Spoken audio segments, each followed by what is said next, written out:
Fui testigo de cómo mi prometido y mi madrastra se entrelazaban en un viejo almacén. Justo cuando iba a irrumpir, mi padre me agarró con fuerza del hombro y me susurró fríamente al oído. «Déjalos actuar. Mañana verás una obra mucho más interesante». ¿Una obra interesante? Sí, una obra en la que yo sería la directora, convirtiendo la boda de sus sueños en un infierno. Bienvenidos de nuevo a nuestro pequeño rincón de historias. Hoy es el segundo aniversario de la muerte de mi madre. El sol del atardecer de Madrid caía como la miel, rompiéndose entre las hojas de los árboles y esparciendo brillantes rayos de luz sobre el familiar camino hacia la antigua casa. Debería haber sido un día de luto, pero en mi corazón ardía una brasa de cálido consuelo. Esta noche mi prometido, Javier, había acordado acompañarme a la antigua casa para ofrecerle incienso a mi madre. Dijo que, aunque ella ya no estaba, quería presentar sus respetos formalmente a su futura suegra. Mi nombre es Isabella Vargas. Tengo 26 años y soy jefa del equipo de análisis financiero en una firma de gestión de inversiones. A ojos de los demás, mi vida era perfecta. Un padre exitoso, un trabajo estable y un prometido impecable como Javier. Él era un talentoso arquitecto, un hombre amable y cálido. Durante nuestros 3 años de noviazgo, siempre fue mi pilar, especialmente después de que mi madre falleciera repentinamente de un ataque al corazón. Él me levantó en mis días más oscuros. Prometió que me cuidaría y amaría toda la vida en lugar de mi madre.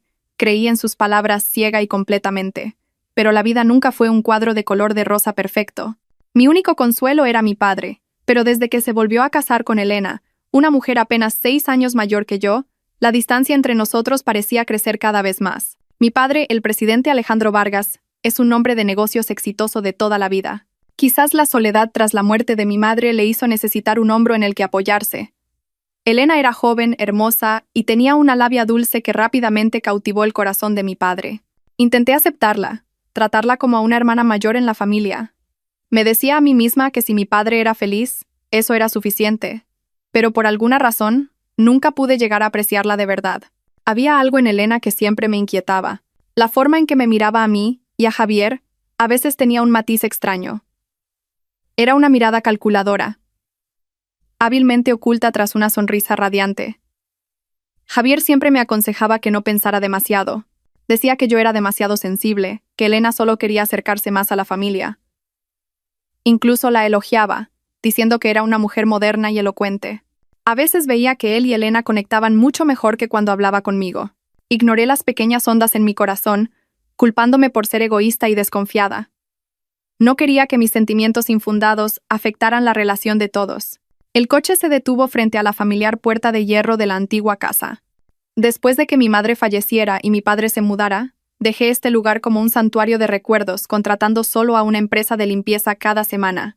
Al bajar del coche, una oleada de nostalgia desgarradora me invadió. Llamé a Javier, pero no contestó. Estará en una reunión, pensé, y entré primero para preparar el altar para mi madre. La casa estaba en silencio. Empujé la puerta, que estaba ligeramente entornada, y un escalofrío recorrió mi espalda. Recordaba claramente haber cerrado bien la puerta después de la limpieza del fin de semana pasado. Entré. El silencio era sepulcral.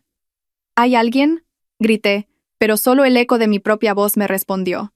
Eché un vistazo a la sala de estar.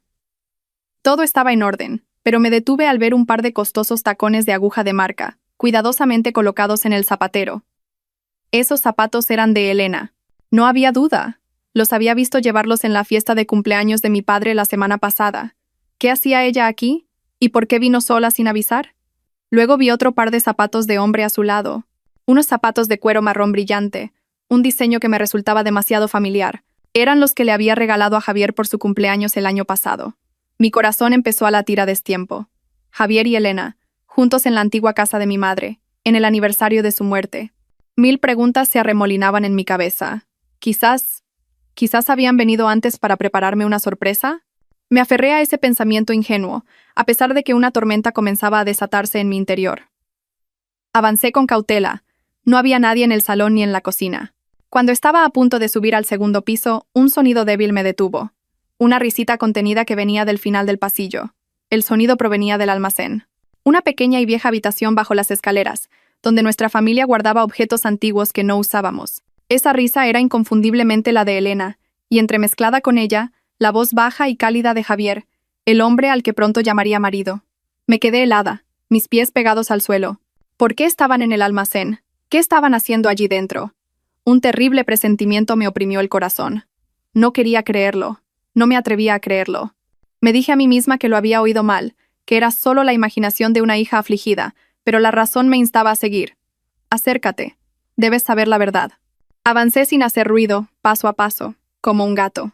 Cuanto más me acercaba, más claros se volvían los sonidos del interior, susurros, respiraciones agitadas, sonidos que ninguna esposa o hija querría oír jamás. Mis oídos zumbaban y todo a mi alrededor parecía dar vueltas. Me apoyé en la pared fría para no caerme. La puerta del almacén estaba ligeramente abierta. Con mano temblorosa, la empujé un poco. La estrecha rendija que se abrió fue suficiente para hacer añicos mi mundo. Bajo la tenue luz que se filtraba por la rendija, se desplegó una escena que nunca olvidaré en mi vida.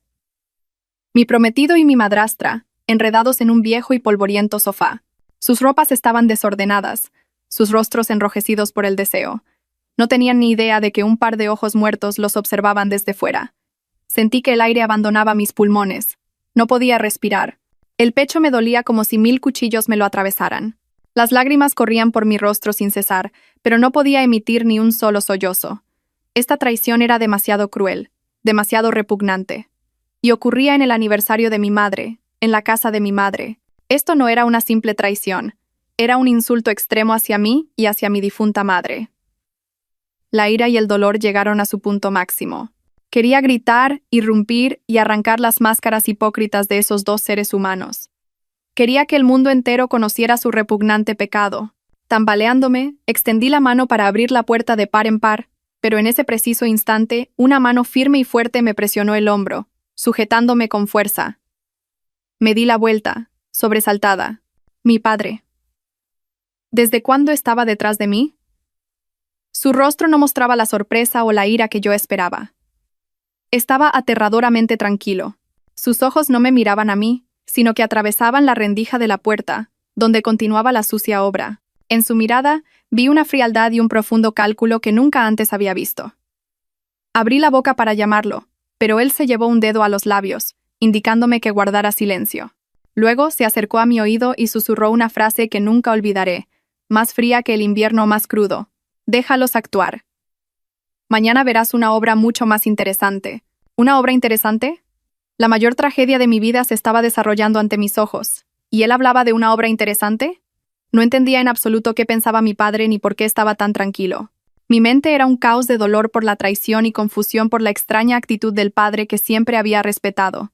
Si tú también tienes curiosidad por saber cuál era la obra interesante que mi padre había preparado y cómo convertí la boda de sus sueños en una pesadilla, no olvides suscribirte al canal y activar las notificaciones para no perderte la próxima historia. La mano de mi padre me apretó el hombro. Su fuerza fría y firme me sacó del abismo de locura que estaba a punto de consumirme. Quería gritar, luchar, pero todo mi cuerpo se había convertido en piedra. El aliento de mi padre rozó mi oreja. No había el temblor de un marido que presencia la infidelidad de su esposa, ni la furia de un padre que ve a su hija herida. Solo una calma escalofriante. Me guío hacia atrás, paso a paso, saliendo del oscuro pasillo, fuera de esa casa impregnada del olor a traición. Salimos al patio. El aire frío de la noche me golpeó las mejillas, pero ese frío no era nada comparado con el que me helaba el corazón. Sin decir una palabra, mi padre abrió la puerta de un coche que nunca le había visto conducir y me empujó suavemente al asiento del copiloto. Él también subió y cerró la puerta con fuerza. El coche se sumió en un silencio mortal, solo interrumpido por el sonido de mi corazón latiendo salvajemente en mi pecho. No pude soportarlo más. Padre, lo has visto todo. Día con voz entrecortada, girándome hacia él. ¿Por qué? ¿Por qué me detuviste? ¿Por qué estás tan tranquilo? Esa mujer es tu esposa, y ese hombre es mi prometido. En el aniversario de mamá, en su casa, haciendo algo tan asqueroso, ¿no te duele el corazón? Mi padre permaneció en silencio. No me miraba, su vista fija en la oscuridad de enfrente, en la puerta de hierro de la antigua casa que se erguía como un monstruo dormido. Sus manos rudas agarraron el volante con tanta fuerza que los nudillos se le pusieron blancos. Supe que se estaba conteniendo. Una furia terrible se reprimía detrás de esa fachada tranquila. «Di algo», grité, golpeando el salpicadero con el puño. «No entiendo nada. Absolutamente nada». «Cálmate, Isabella. dijo finalmente mi padre. Su voz era grave y ronca, más extraña que nunca. Las lágrimas no solucionarán nada ahora. ¿Qué cambiaría si lloras y armas un escándalo? Solo serías una pobre víctima a sus ojos, una tonta engañada. Y la obra que están representando terminaría insípidamente, como ellos quieren. ¿Una obra? ¿Dices que es una obra? Estaba atónita. Mi padre se volvió hacia mí.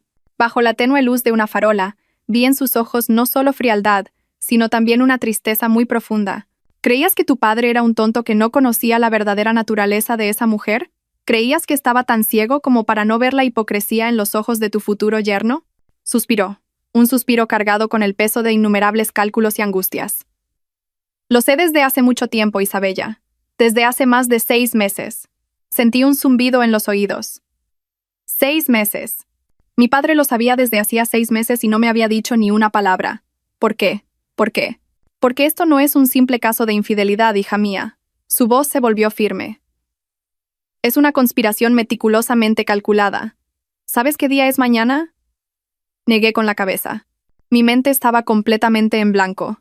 Mañana es el día de su boda. Las palabras de mi padre me golpearon como otro rayo. Una boda. Javier y Elena. Se casaban mañana.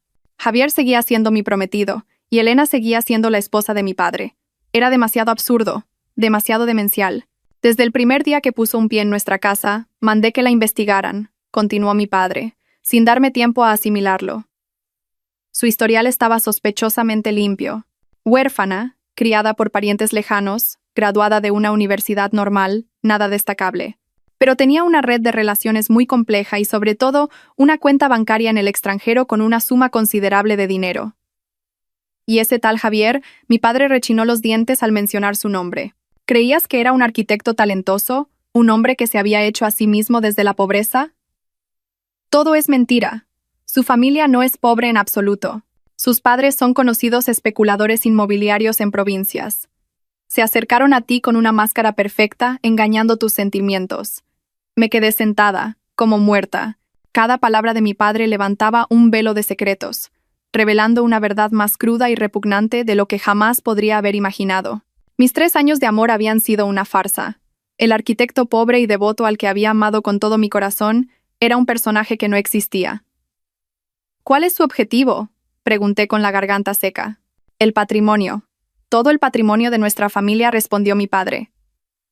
No solo quieren el dinero, quieren la empresa, todo lo que tu madre y yo construimos con nuestras vidas. Su plan era que Elena se divorciara de mí y se llevara la mitad de los bienes, y al mismo tiempo que Javier se casara contigo. Con tu amor ciego, apoderarse del resto de la fortuna habría sido cuestión de tiempo. Pretendían unirlo todo y convertirse en los dueños de todo lo que tenemos. Y la boda de mañana, continuó mi padre, es el último paso de su plan. Prepararon una farsa de descubrimiento en el acto. Querían forzarme a divorciarme y dividir los bienes por una cuestión de honor. Pensaron que guardaría silencio por mi reputación. Pensaron que estarías tan conmocionada y afligida que serías fácil de manipular. Pero se equivocaron. No sabían que este viejo zorro ya conocía todos sus movimientos. El dolor dentro de mí se desvaneció lentamente, reemplazado por una ira fría. Fui engañada, utilizada, convertida en un peón en un juego sucio. ¿Y mi madre, cuánto le dolería a su alma en el cielo ver esta escena? Entonces, ¿cuál es esa obra interesante de la que hablabas? Levanté la cabeza para mirar a mi padre. Ya no había debilidad en mis ojos. Mi padre me miró, un brillo de satisfacción en sus ojos. Su mano se posó en mi hombro. Era una palmada ligera, llena de confianza. Ya que ellos han preparado el escenario y los actores, ¿qué tal si les ayudamos un poco? La protagonista de la obra de mañana no serán ellos, sino tú, Isabella Vargas. Mi padre arrancó el coche. El vehículo se movió lentamente, saliendo del tranquilo callejón. Ahora ve a casa y descansa. Mantén la cabeza fría. Mañana no serás una víctima lamentable, sino la reina que subirá al escenario para recuperarlo todo. El coche se adentró en la noche, dejando atrás la casa de los recuerdos y la traición. Vi mi reflejo en la ventanilla. Ya no estaba la mujer débil y enamorada de ayer. En sus ojos solo ardía una llama de odio y determinación. Mi padre quería que actuara. Pero en esta cruel obra, ¿qué papel quería que interpretara? ¿La víctima lamentable? ¿O la ejecutora despiadada? El coche de mi padre no se dirigió a la villa donde vivía con Elena, sino que tomó un camino completamente diferente hacia Salamanca, una lujosa y exclusiva zona residencial. Nos detuvimos frente a la mansión más grande y opulenta de la zona. Era la casa principal de nuestra familia, donde crecí con mi madre. Después de su muerte, mi padre me dejó este lugar como mi propio espacio y se mudó. Era un lugar al que no venía a menudo, ya que cada rincón estaba impregnado de la nostalgia de mi madre. ¿Por qué hemos venido aquí?, pregunté, todavía con la voz ronca. Mi padre apagó el motor y se volvió hacia mí. En sus ojos ya no había frialdad, sino una firmeza mezclada con amor. Porque esta es tu casa, y a partir de este momento, nuestra guerra comenzará desde esta fortaleza. Continuó. No eres una pobre víctima que va a pillar una infidelidad, Isabella. Eres la dueña de esta casa, la heredera de tu madre y la dama de la familia Vargas. Mañana no te presentarás en el escenario como una traicionada, sino con la autoridad de una jueza. Las palabras de mi padre recorrieron mi cuerpo como una corriente eléctrica, disipando la sensación de frío e impotencia. Es cierto, no soy una pobre víctima. Ya he llorado bastante. He sido débil bastante. Cuando entramos en la casa, las luces estaban encendidas. Me sorprendió ver al señor Ramírez, el abogado que había estado con nuestra familia durante décadas, esperando en el salón. A su lado, una pila de documentos se amontonaba como una montaña. Al verme, el señor Ramírez se levantó. Sus ojos estaban llenos de compasión y solemnidad. ¿Cuánto tiempo, Isabella? Tu padre me lo ha contado. Siento mucho por lo que has tenido que pasar. Mi padre me hizo una seña para que me sentara. El señor Ramírez y yo hemos estado recopilando pruebas durante los últimos 6 meses. Mi padre colocó otro fajo de papeles sobre la mesa. Con manos temblorosas, los hojeé. Dentro había fotos tomadas en secreto de Javier y Elena, cogidos de la mano en un resort de lujo. Sus encuentros secretos. Los extractos de la cuenta bancaria suiza de Elena con millones de euros de origen desconocido y la verdadera información personal de la familia de Javier. Su familia era una casa adinerada especializada en la especulación inmobiliaria. Y sus métodos de negocio no eran precisamente limpios. Esa mujer pensaba que yo no sabía nada. La voz de mi padre se volvió grave. Desvió mi dinero al extranjero en secreto, y en connivencia con ese tal Javier, crearon proyectos fantasma para desfalcar a la empresa. Se creía muy lista, pero no sabía que cada euro que desvió, cada encuentro que tuvieron, estaba bajo mi vigilancia. El señor Ramírez añadió. Legalmente, con estas pruebas, no solo podemos echarla sin un céntimo, sino también enviarla a la cárcel por fraude y malversación. Y ese tal Javier no podrá evitar la acusación de complicidad. Al ver las pruebas irrefutables ante mí, por fin comprendí la paciencia y la angustia que mi padre había soportado durante el último medio año. Tuvo que hacer el papel de un marido ciego, un padre indiferente. Solo esperaba la oportunidad, esperando que ellos mismos sacaran a todos sus cómplices a la luz. Pero esto no es suficiente. La mirada de mi padre se agudizó. No me basta con que pierdan toda su fortuna. Quiero que sean socialmente aniquilados. Quiero que paguen por el insulto que te infligieron a ti y a tu difunta madre. Y serás tú quien ejecute esa sentencia. Mi padre me examinó de pies a cabeza y negó ligeramente con la cabeza. Pero no con este aspecto. Levantó el teléfono e hizo una breve llamada. ¿Entendido? Envía a la gente a la casa principal en 30 minutos.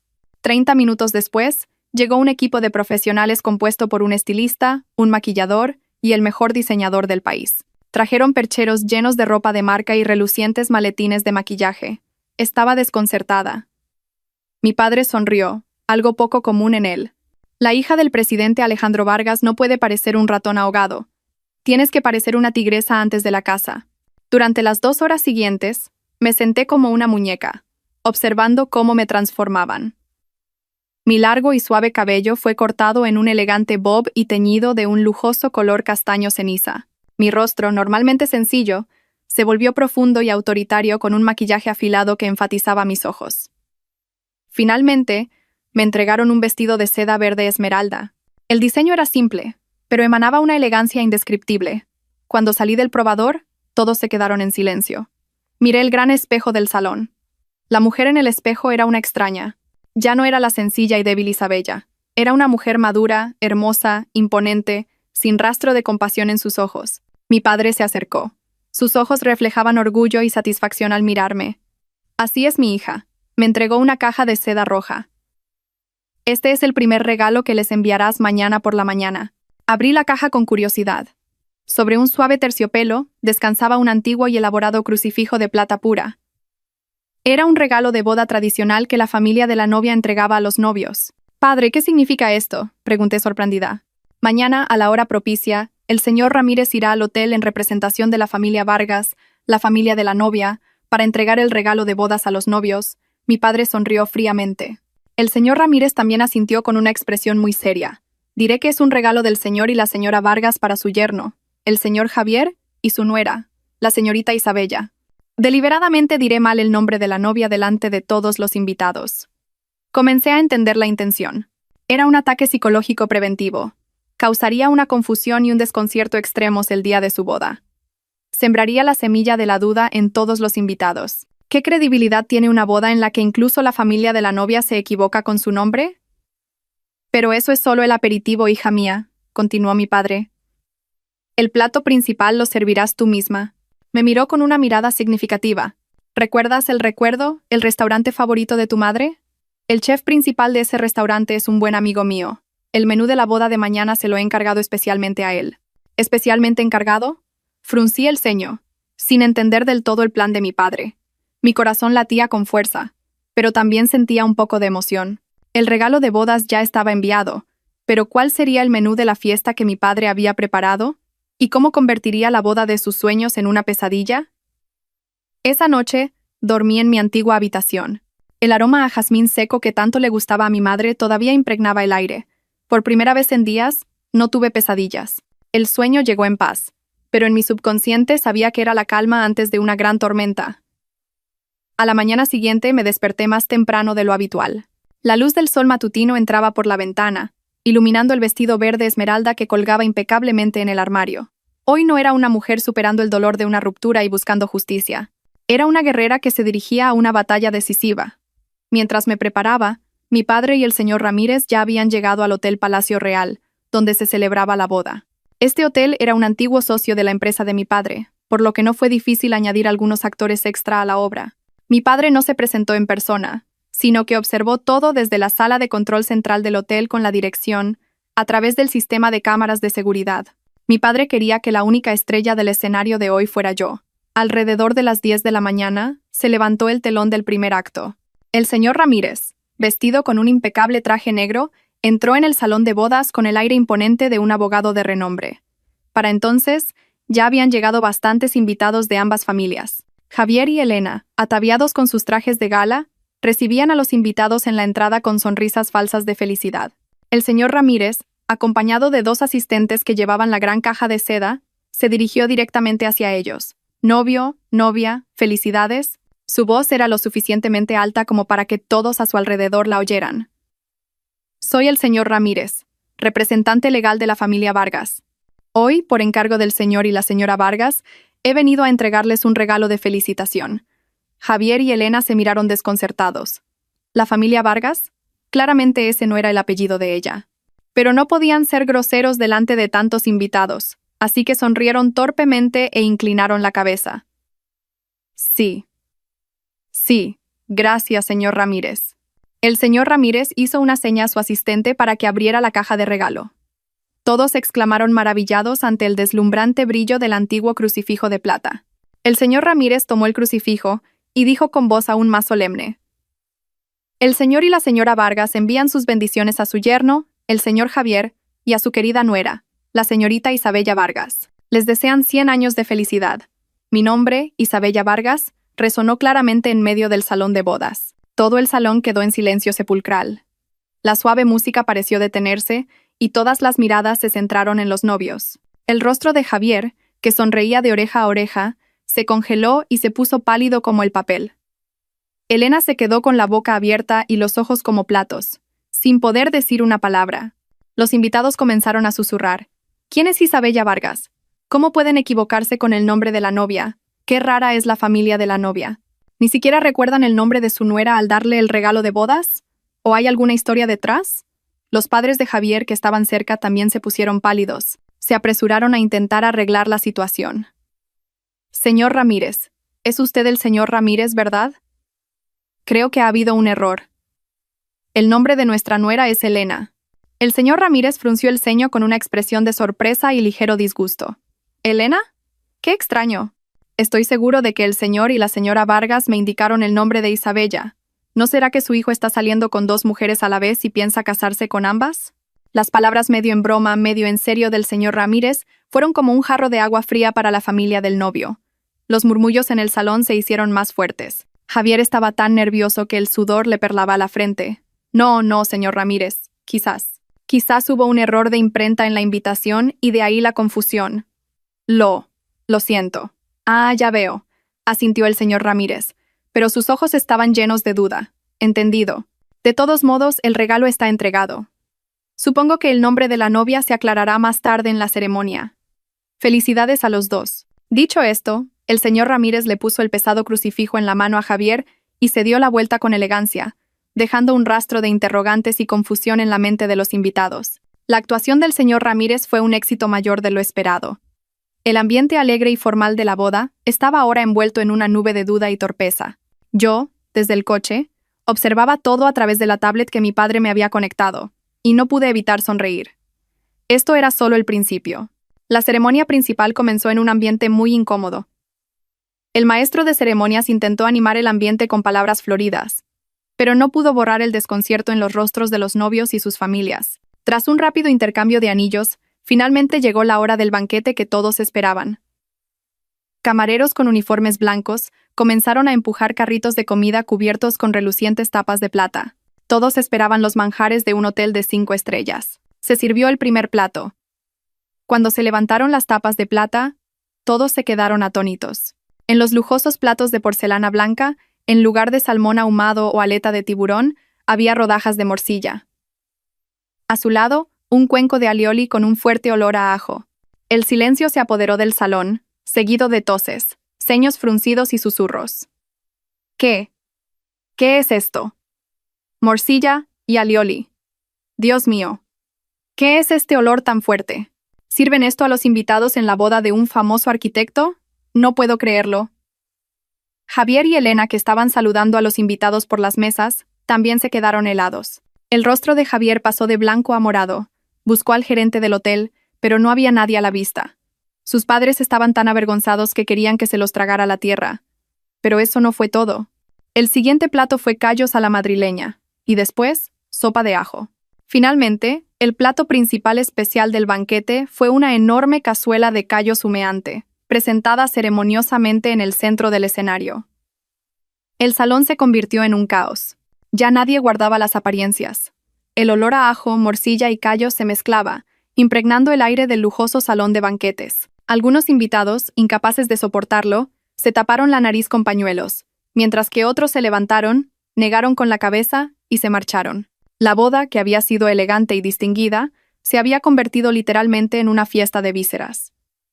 Desde el coche, sentí una gran satisfacción al ver la caótica escena en la pantalla.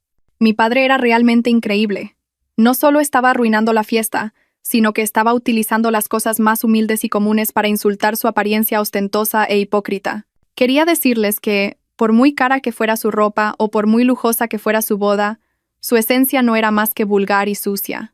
Cuando todo era un desastre, una voz clara y autoritaria resonó de repente por el sistema de altavoces del salón, ahogando todo el ruido. Lamento interrumpir su alegre fiesta. La gente miró al escenario, desconcertada. No había nadie allí. Reconocí esa voz de inmediato. Era la mía. Mi padre había conectado mi teléfono móvil al sistema de sonido. La última obra, el momento del juicio, acababa de comenzar. Todas las luces del salón se apagaron de repente, y un foco iluminó las 2 enormes pantallas LED a ambos lados del escenario. Y en las pantallas, comenzó a reproducirse un video.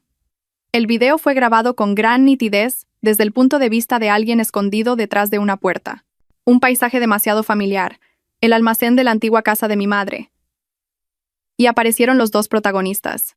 Todo el salón contuvo la respiración, y cientos de pares de ojos se clavaron en las 2 enormes pantallas LED donde se proyectaba sin censura la cruda y fea obra. El apuesto novio, Javier, enredado con la hermosa esposa de su padre, Elena, en un viejo sofá.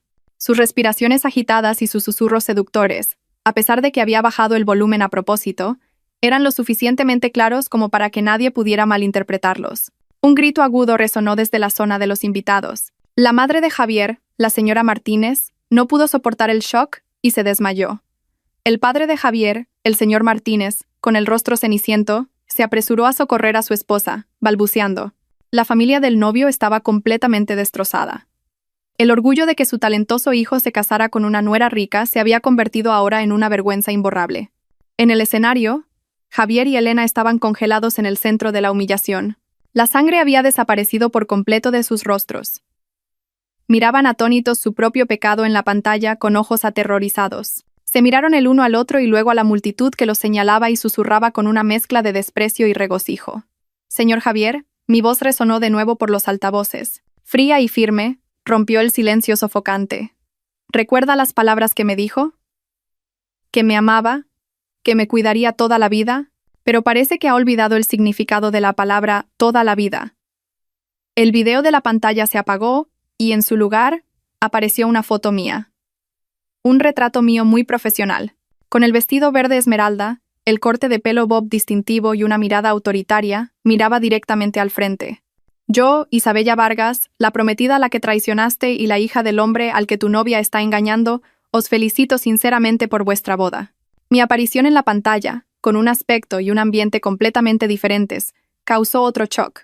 La gente comenzó a darse cuenta de que la mujer de la foto era la misma persona a la que el señor Ramírez había llamado al entregar el regalo. Todas las piezas encajaron. No fue un error. Fue una venganza exquisitamente orquestada. «Y este es el segundo regalo de bodas que quiero haceros», continuó mi voz.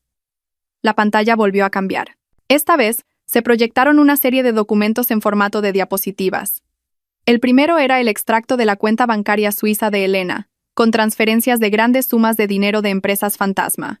El siguiente era el organigrama de las empresas tapadera que Javier y Elena habían creado para desfalcar los fondos de la empresa de mi padre, con pérdidas que ascendían a millones de euros. Por último, los correos electrónicos y mensajes que se habían intercambiado, discutiendo su plan para apoderarse de la fortuna y cómo echarían a mi padre de su propia empresa. Todo se presentó de forma clara y profesional, como una acusación irrefutable ante el tribunal de la opinión pública. «Señora Elena», dije su nombre, «engañaste a un hombre que podría ser tu padre con tu juventud y tus dulces palabras. Malversaste millones de euros, fruto de su sangre y sudor, para financiar tu vida de lujo y tus sucias conspiraciones. ¿Crees que mereces las 2 letras de la palabra novia? Señor Javier», me dirigí a él, «utilizaste tu apariencia intelectual y tu imagen de hombre hecho a sí mismo para engañar mis sentimientos durante los últimos 3 años. Utilizaste mi confianza para convertirme en una marioneta en tu plan y el de tu amante. ¿Crees que mereces las 2 letras de la palabra novio?» El ambiente en el salón ya no era de curiosidad, sino de auténtica indignación. «Estafadores, sinvergüenzas, atrapen a esos 2. Los gritos comenzaron a estallar desde abajo. Algunos invitados exaltados se pusieron de pie y señalaron al escenario. Javier, como si estuviera acorralado, de repente aulló como una bestia herida. «Cállense todos. ¿Qué saben ustedes? Esa maldita Isabella, esa mujer nos ha tendido una trampa». Se volvió hacia Elena y le cogió la mano. «Es por tu culpa. Todo se ha arruinado por tu estúpido plan. ¿Qué dices?» Elena tampoco mantuvo ya su falsa dulzura. Se soltó de su mano y fulminó a Javier con la mirada. ¿Quién fue el que por codicia quiso dar el golpe de su vida? ¿Quién me susurró palabras dulces y me hizo todo tipo de promesas? ¿Y ahora me echas toda la culpa a mí? ¡Cobarde! Comenzaron a atacarse mutuamente. Allí mismo, en el escenario, delante de cientos de pares de ojos. La farsa de su amor falso se había derrumbado por completo, dejando solo el feo rostro de la codicia y el egoísmo. Sacaron a relucir los pecados del otro. Se insultaron y revelaron sus secretos más sucios. En ese momento, 2 grupos de personas vestidas de civil entraron por ambos lados del escenario. Un grupo se acercó a Javier y Elena y les mostró un papel. «Señor Javier, señora Elena, somos la policía. Están arrestados por fraude organizado y malversación de fondos». Las frías esposas se cerraron en sus muñecas. Toda resistencia fue inútil. El otro grupo se dirigió directamente hacia abajo, donde los padres de Javier estaban sentados, atónitos. «Señor Martínez, señora Martínez, tenemos que hacerles algunas preguntas sobre su presunto encubrimiento y complicidad en fraude. Vengan con nosotros, por favor». El fastuoso banquete de bodas se transformó en un instante en una dramática escena de detención de criminales. Toda la familia del novio, que había conspirado en la estafa, ni uno solo escapó a la justicia. Cuando la policía se los llevaba, Javier, al pasar por la zona técnica, se detuvo de repente. Su mirada se fijó en un hombre de mediana edad que estaba de pie en silencio en la oscuridad. Era mi padre. Javier lo miró, ya no con agresividad, sino con un miedo extremo en sus ojos. Quizás en ese momento se dio cuenta de que su verdadero oponente no era yo, sino el verdadero viejo zorro, el tigre del mundo de los negocios. Mi padre simplemente lo miró con frialdad, sin ninguna emoción. Era la mirada del vencedor al perdedor. Yo observé todo desde la sala de control. No sentí ni una onda en mi corazón. Se había hecho justicia. Mamá, ¿lo estás viendo? Aquellos que insultaron a tu hija y trataron de arruinar el trabajo de toda la vida de nuestra familia finalmente han pagado por ello. Cuando todo terminó, apagué el micrófono. La habitación volvió a sumirse en el silencio. Me recliné en la silla, sintiendo un alivio inmenso junto con un cansancio extremo. Un capítulo de mi vida se había cerrado oficialmente. Pero justo cuando me levantaba para irme, una escena inesperada en otra pantalla de cámara, que grababa la puerta trasera del hotel, me hizo detenerme. Una figura femenina familiar, vestida de negro, y con el rostro oculto por un sombrero y gafas de sol, subía apresuradamente a un taxi. Su gesto, su bolso, la reconocí sin lugar a dudas. Era mi tía, la única hermana de mi madre. La persona que siempre había amado y en la que había confiado. ¿Qué hacía mi tía aquí? ¿Y por qué tenía que irse tan sigilosamente? Me quedé helada, mis ojos fijos en la pantalla de seguridad. El video era borroso, y duró solo unos segundos antes de que el taxi desapareciera. Pero estaba segura. Era la hermana de mi madre, mi tía Carmen. Era mi único pariente materno que me quedaba, la que me abrazó y consoló en el funeral de mi madre, a la que acudía cada vez que estaba triste. Pero, ¿por qué estaba aquí el día en que se desarrollaba esta gran obra? ¿Y por qué tenía que irse tan deprisa y en secreto? Una vaga inquietud se apoderó de mi mente. Una sensación más desagradable que cuando descubrí la traición de Javier. Javier, después de todo, era un extraño, pero la tía Carmen era de mi sangre. Intenté desechar la idea. Me dije a mí misma que era solo una coincidencia, que quizás mi tía tenía asuntos en el hotel y no quería verse envuelta en el alboroto. Pero mi intuición, agudizada tras tantos sucesos, me decía que algo andaba mal. Mi padre entró en la sala de control. Su rostro parecía mucho más relajado, como si se hubiera quitado un gran peso de encima. Me dio una palmadita en el hombro. Bien hecho, hija. Muy bien hecho. Padre, me volví hacia él, tratando de mantener mi voz normal. Creo que... Acabo de ver a la tía Carmen aquí también, ¿es posible? El cuerpo de mi padre se tensó por un instante, y una expresión compleja cruzó su rostro, pero rápidamente volvió a la normalidad. ¿La tía Carmen?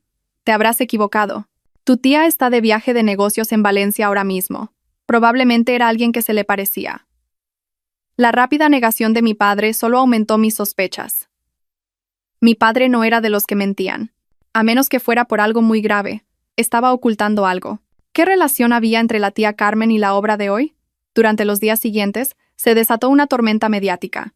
El banquete de los Cayos y la dramática revelación en el Hotel Palacio Real se convirtieron en el tema más candente en todos los periódicos y redes sociales. La empresa de mi padre, bajo su dirección, convirtió hábilmente esta crisis en una oportunidad. No ocultaron los hechos, sino que lo revelaron todo, construyendo la imagen de un grupo decidido a defender la justicia frente al fraude. Mi imagen, la de una joven valiente que se atrevió a exponer el mal, también fue retratada como un símbolo de fuerza y sabiduría. Las acciones de la empresa, en lugar de caer, se dispararon. Legalmente, con pruebas irrefutables, todo procedió rápidamente. Javier, Elena y la familia de Javier recibieron el castigo que merecían por fraude organizado. El opaco imperio inmobiliario de la familia de Javier también se derrumbó como consecuencia. La justicia se había cumplido a la perfección, pero en mi corazón todavía no había encontrado la verdadera paz. La imagen de la tía Carmen saliendo a escondidas del hotel seguía atormentándome. Decidí que tenía que encontrar la verdad por mí misma. La llamé. Su voz sonaba tan cariñosa y cálida como siempre. «Oh, Isabella, he oído las noticias. ¿Estás bien? No sabes cuánto me he preocupado. Si hubiera estado en Madrid, habría ido corriendo. Pero estoy muy ocupada con el trabajo en Valencia y no he podido ir». La mentira de mi tía fluyó sin la menor vacilación, y me dolió el corazón. Reprimí mis emociones y fingí creerla. «Sí, tía, estoy bien. Ya ha pasado todo. ¿Cuándo vuelves? Probablemente hasta el fin de semana no podré. Venga, descansa. Y si necesitas algo, llámame». La llamada terminó, pero mi mente era un torbellino. Mi tía mentía, y mi padre también. ¿Por qué las dos personas más importantes para mí me ocultaban secretos? No podía quedarme de brazos cruzados. Tenía que ir a Valencia. Le dije a mi padre que quería hacer un viaje de unos días para despejarme, y elegí Valencia como destino. Pareció dudar un poco, pero finalmente accedió, pidiéndome que tuviera cuidado. Tan pronto como llegué al aeropuerto de Valencia, en lugar de ir al hotel que había reservado, tomé un taxi y me dirigí directamente a la dirección de la empresa donde trabajaba mi tía. Era una filial de nuestro grupo, especializada en textiles. Quería hacerle una visita sorpresa. La oficina de la empresa estaba en un edificio moderno. Entré y le dije a la recepcionista que era la sobrina de la directora Carmen y que quería darle una sorpresa. La recepcionista sonrió amablemente y me indicó su despacho. Respiré hondo y abrí la puerta en silencio. Tía. La mujer sentada detrás del escritorio levantó la cabeza. No era la tía Carmen, sino una completa desconocida. Me miró con sorpresa. Disculpe, ¿a quién busca? Yo. Busco a la directora Carmen. ¿No es este su despacho? Balbuceé. La mujer se echó a reír. Ah, se refiere a la directora Carmen. La directora lleva un mes de vacaciones. Dijo que tenía un asunto familiar urgente y que tenía que ir a Madrid. ¿No lo sabía? Un mes de vacaciones. A Madrid. Sentí como si una corriente eléctrica me recorriera. Mi tía no estaba de viaje de negocios. Me había mentido. Y había estado en Madrid todo este tiempo. Pero, ¿por qué tenía que mentir? ¿Por qué tenía que moverse a escondidas? Me disculpé apresuradamente y salí corriendo de la oficina. La cabeza me daba vueltas. Deambulé sin rumbo por las calles de Valencia. El mar azul, la arena blanca, el sol dorado, todo parecía carecer de sentido. Me sentía como si hubiera caído en otra densa niebla, una obra mucho más compleja e incomprensible que la de Javier. Me senté en un café en la playa, intentando ordenar mis pensamientos. La tía Carmen estuvo en la boda. Mi padre lo sabía, pero lo ocultó. La tía Carmen mintió sobre su viaje de negocios. ¿Cuál era exactamente su papel en toda esta historia? Un pensamiento descabellado cruzó mi mente. ¿Podría la tía Carmen estar relacionada con la conspiración de Javier y Elena? No, no podía ser. Es la hermana de mi madre. Me quería como a una hija. Pero, ¿por qué tendría que ocultar su presencia? Mientras estaba sumida en mis confusos pensamientos, sonó mi teléfono. Era un número desconocido. Dudé un momento, pero contesté. Diga, soy yo, tu tía. Isabella, sonó la voz de la tía Carmen. No era tan cariñosa como de costumbre, sino que había un claro matiz de urgencia y ansiedad. Sé que estás en Valencia, y que has venido a la empresa a buscarme. No intentes averiguar nada más, Isabella. Las cosas no son tan simples como crees. Vuelve a Madrid inmediatamente. Este lugar no es seguro para ti. Tía, ¿dónde estás? ¿Por qué me has mentido? ¿Qué está pasando, tía? Le exigí. No puedo decírtelo por teléfono. Solo quiero que sepas que todo lo que hago es para protegerte. Hay gente con la que ni siquiera tu padre se atreve a meterse. No profundices más. Haz caso a tu tía y vuelve a Madrid. Dicho esto, colgó abruptamente, sin darme tiempo a preguntar más. Su advertencia, en lugar de asustarme, fortaleció mi determinación. Gente con la que ni siquiera mi padre se atreve a meterse. ¿Quiénes podían ser? ¿Y por qué mi tía tenía que huir? ¿Me estaba protegiendo o escondía un secreto aún más terrible? La misteriosa llamada de la tía Carmen fue como una piedra arrojada a un lago en calma, creando innumerables ondas de duda en mi mente. En lugar de volver a Madrid como ella me había dicho, decidí quedarme. No podía seguir siendo una marioneta movida por los planes de otros, viviendo oculta. Tenía que descubrir la verdad por mí misma. Gente con la que ni siquiera mi padre se atreve a meterse. ¿Quiénes podían ser? ¿Y qué tenían que ver con mi madre, la tía Carmen y conmigo? Pero, ¿por dónde empezar? La tía Carmen había desaparecido sin dejar rastro. Mi padre estaba demasiado lejos y claramente me ocultaba algo. Me sentí sola de nuevo. En ese momento recordé un detalle. Cuando la tía Carmen llamó, el prefijo que apareció en la pantalla no era de Valencia, sino de otra ciudad. Mallorca. Vi un débil rayo de esperanza. ¿Podría estar allí? Sin dudarlo, tomé el primer vuelo a Mallorca. Las antiguas calles de Palma de Mallorca me recibieron. Casas de piedra con la pátina del tiempo, callejones estrechos y profundos, y una atmósfera única y antigua. Pero no estaba de humor para disfrutar del paisaje. Comencé una búsqueda vaga y a la suerte. Caminé por las calles, entrando en cafés y tiendas de recuerdos, mostrando la foto de la tía Carmen y preguntando.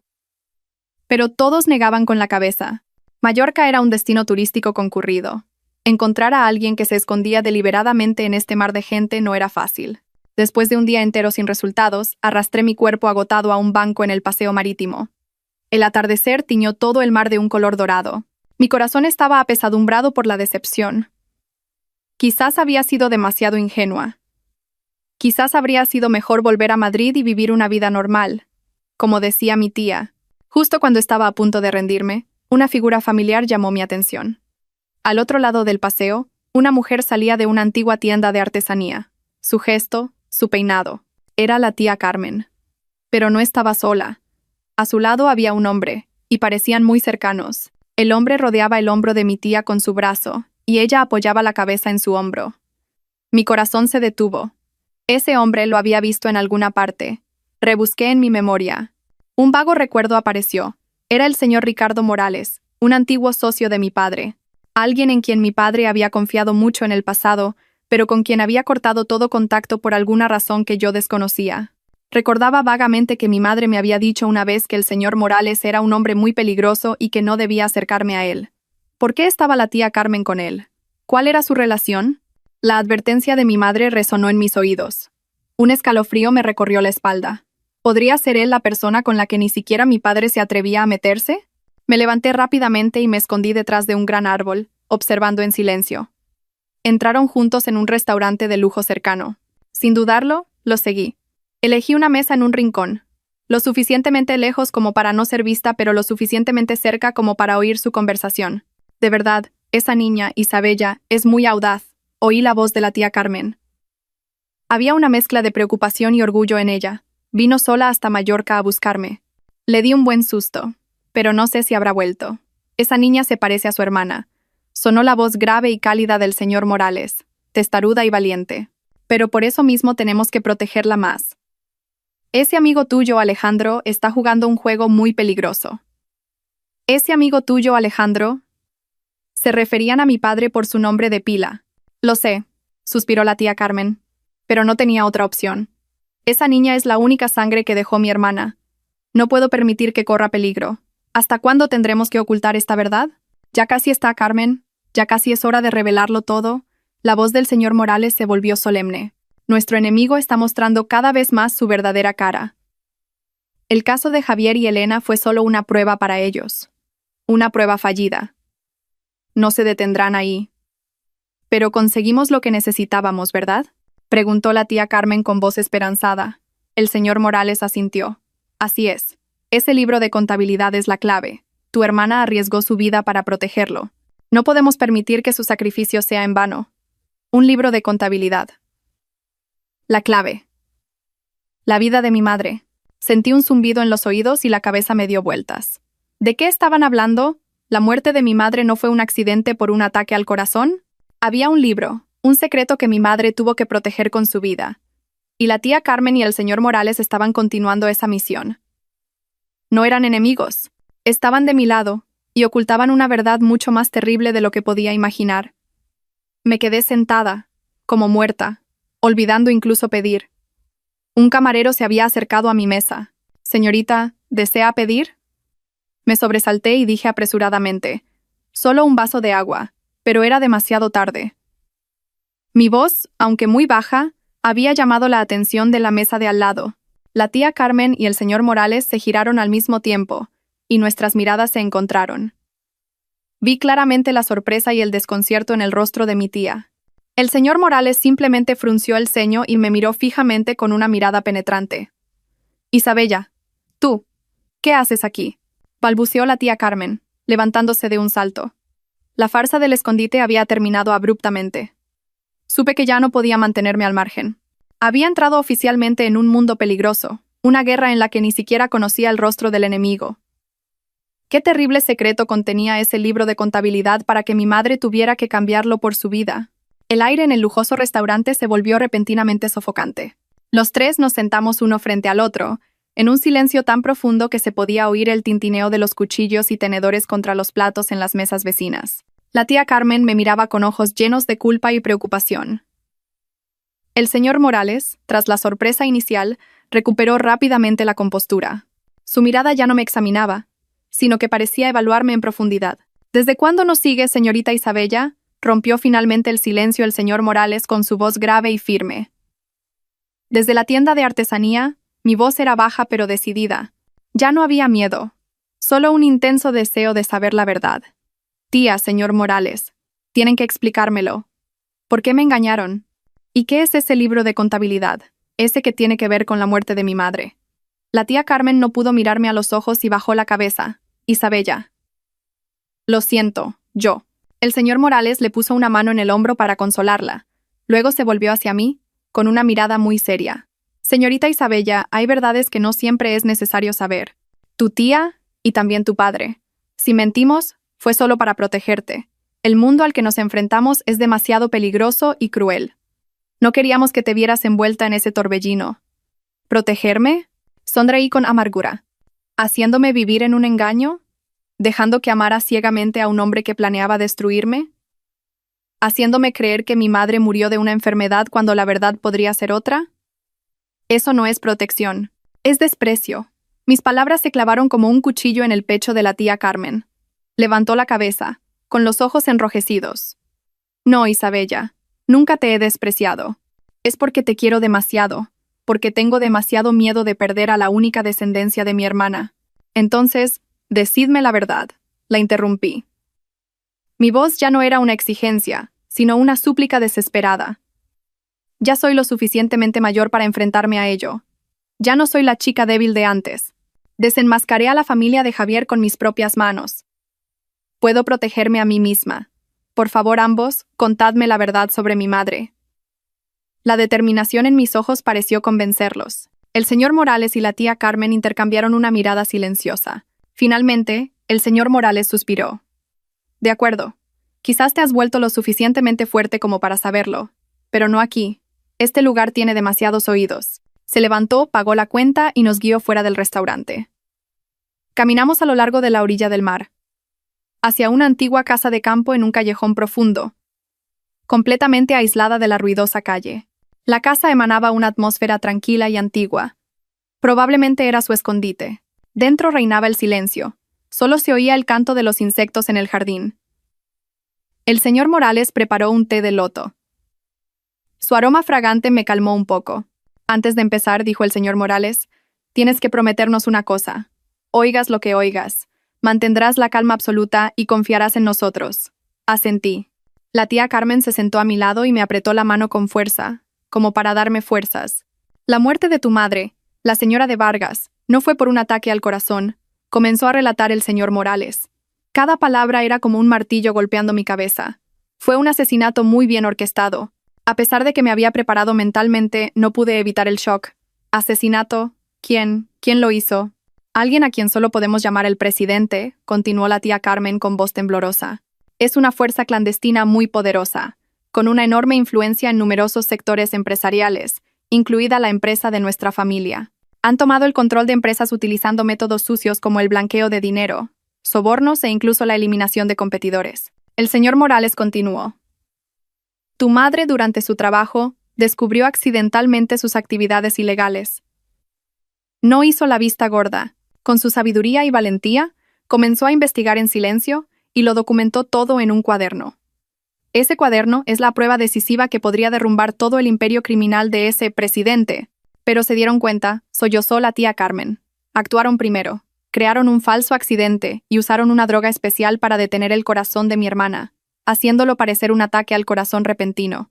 Todas las huellas fueron borradas. La policía investigó, pero no encontró ninguna prueba. La cabeza me daba vueltas. Mi madre, esa mujer tan dulce y amable, era una heroína silenciosa. Luchó sola contra una enorme fuerza oscura y pagó con su vida. Antes de morir, continuó el señor Morales, tu madre le entregó ese cuaderno a tu padre, el presidente Vargas, y le suplicó que te protegiera a toda costa y expusiera a ese presidente al mundo. Esa es la razón por la que tu padre, tu tía y yo hemos tenido que montar esta gran obra durante años. ¿Una obra?, pregunté confundida. Sí. La tía Carmen se secó las lágrimas y su voz se volvió firme. Tu padre se comportó fríamente contigo a propósito, incluso se volvió a casar. Todo era una farsa para que ese presidente creyera que el presidente Vargas estaba destrozado y ya no era una amenaza. Yo también tuve que fingir que no sabía nada, vivir una vida normal. Teníamos que esperar la oportunidad en la oscuridad. Y el caso de Javier, dijo el señor Morales, fue una variable inesperada en nuestro plan. No sabíamos que el presidente había colocado a alguien a tu lado desde hacía tanto tiempo, pero su aparición hizo que revelaras la fuerza y la sabiduría que heredaste de tu madre. Rompiste su juego por ti misma y, sin quererlo, adelantaste nuestro plan. Todo quedó claro. Mi vida, mi dolor, todo era parte de un juego mucho más grande. Ya no culpaba a mi padre ni a mi tía. Solo sentía una compasión y una gratitud infinitas. Habían sacrificado y soportado tanto para protegerme. Entonces, ¿dónde está ese cuaderno ahora?, pregunté. Esa era la cuestión más importante. El señor Morales y la tía Carmen se miraron de nuevo. Había algo difícil de decir en sus expresiones. Está en un lugar muy seguro, respondió el señor Morales, pero al mismo tiempo es un lugar muy peligroso. Y para recuperarlo, se necesita a una persona. Y esa persona eres tú, Isabella. ¿Dónde decían que estaba? ¿Y por qué solo yo podía recuperar ese fatídico cuaderno? Otro secreto, otra prueba, estaba a punto de desplegarse ante mis ojos. Las palabras del señor Morales resonaron en el silencio de la antigua casa, cargadas de un pesado misterio. ¿Por qué yo? ¿Por qué solo yo podía recuperar ese cuaderno? La tía Carmen me cogió la mano. Su voz todavía temblaba de emoción. Isabella, antes de morir, tu hermana lo previó todo. Sabía que el presidente nunca se rendiría en la búsqueda del cuaderno, así que lo escondió en un lugar que solo tú puedes abrir. Una caja de seguridad en un banco suizo. Las palabras del señor Morales me dejaron completamente helada. Los bancos suizos eran famosos por tener los sistemas de seguridad más estrictos del mundo. Y esa caja no se abre con una llave o una contraseña. Se abre únicamente con la tecnología biométrica más avanzada de la época, reconocimiento de huellas dactilares y de iris. Y la única persona registrada con acceso, la tía Carmen, me miró con una mezcla de orgullo y preocupación. Eres tú, Isabella Vargas. La cabeza me daba vueltas. Mamá, ¿habías previsto todo hasta ese punto? ¿Sabías de antemano que algún día yo sería la persona que continuaría tu lucha? Me habías legado una herencia y una responsabilidad. Pero al mismo tiempo, me habías puesto una carga enorme sobre los hombros. Pero, ¿cómo voy a llegar a Suiza? Estaba confundida. Seguramente el presidente no me dejará en paz. Vigilará todos mis pasos. Ese es precisamente el problema. El señor Morales asintió. Su rostro se endureció. Y esa es la razón por la que tu padre, el presidente Vargas, montó toda esta obra. Necesitaba una excusa perfecta para sacarte de España de forma legal, segura y sin levantar sospechas. Y esa excusa, me miró con una mirada significativa, es la caída del Grupo Vargas. No entendía nada. ¿La caída? La empresa de mi padre está creciendo muy bien. El señor Morales sonrió como un jugador de ajedrez a punto de hacer su jugada decisiva. Eso es solo la apariencia, Isabella. Lo verás en unos días. Tu padre va a crear una crisis financiera falsa a propósito. Va a destapar un escándalo de corrupción interna lo suficientemente grande como para que parezca que el grupo está al borde de la quiebra. Anunciará que tiene que vender algunos de sus activos en el extranjero y te enviará a ti, la única heredera, a Suiza para gestionar personalmente los trámites legales. Será un viaje de negocios público y transparente que nadie podrá cuestionar. Me quedé boquiabierta.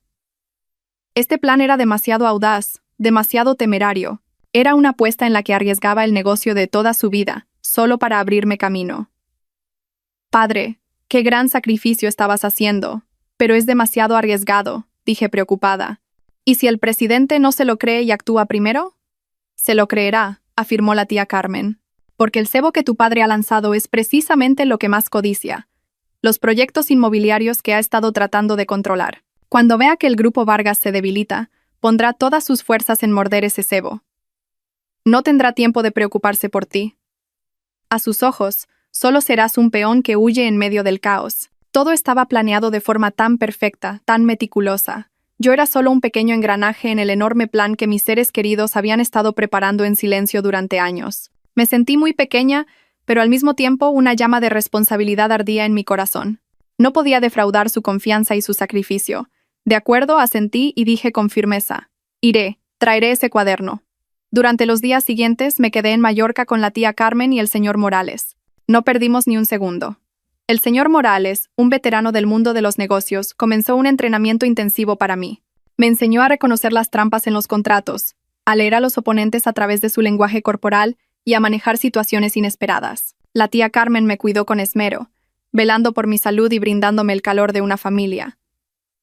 Mientras tanto, en Madrid, la tormenta que mi padre había planeado comenzó a desatarse. Tal como estaba previsto, estalló un escándalo sobre la calidad de la construcción en un gran proyecto del Grupo Vargas. Los medios de comunicación intervinieron. Las acciones de la empresa se desplomaron, y los socios comenzaron a expresar su preocupación. Mi padre apareció en televisión con un rostro cansado, admitiendo sus errores y declarando que asumiría toda la responsabilidad. Una obra perfecta. Lo observé todo, sintiendo pena por mi padre, y al mismo tiempo, rabia contra el enemigo invisible que nos había llevado a esta situación.